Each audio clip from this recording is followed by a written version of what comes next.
This is NewsNation Now.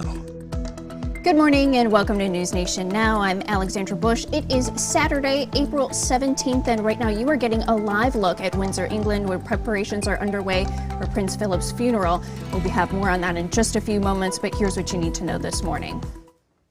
The gunman in the mass shooting at a FedEx ground facility in Indianapolis was a former employee who was interviewed by FBI agents just last year. Police identified the shooter as 19-year-old Brandon Scott Hull of Indianapolis. 8 people were killed. 4 of them were members of the city's Sikh community. What we know about the victims and an exclusive interview with the stepsister of the suspected shooter on NewsNationNow.com. New this morning, the global death toll from the coronavirus tops 3 million people. The number of lives lost, as compiled by Johns Hopkins University, is bigger than the population of Chicago and equivalent to Philadelphia and Dallas combined. Now, yesterday, the Biden administration announced a nearly $2 billion commitment to set up a network to identify and track COVID variants here in the United States.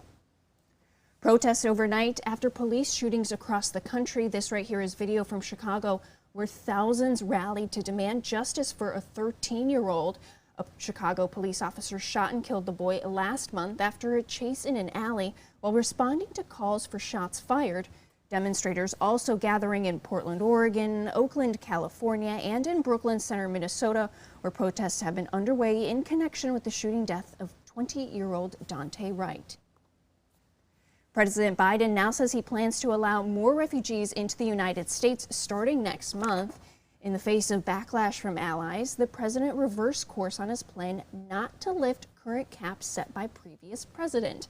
The White House spokesperson Jen Psaki said the president was urged to take immediate action to reverse the policy that banned refugees from many key regions, enabling flights from those regions to begin within days. And this morning, members of the royal family preparing for Prince Philip's funeral will have live coverage of that in just a few moments. A modified Land Rover will carry his coffin in procession to St. George's Chapel. The Queen and other family members will follow for the funeral. Only 30 people will be allowed inside because of the coronavirus pandemic.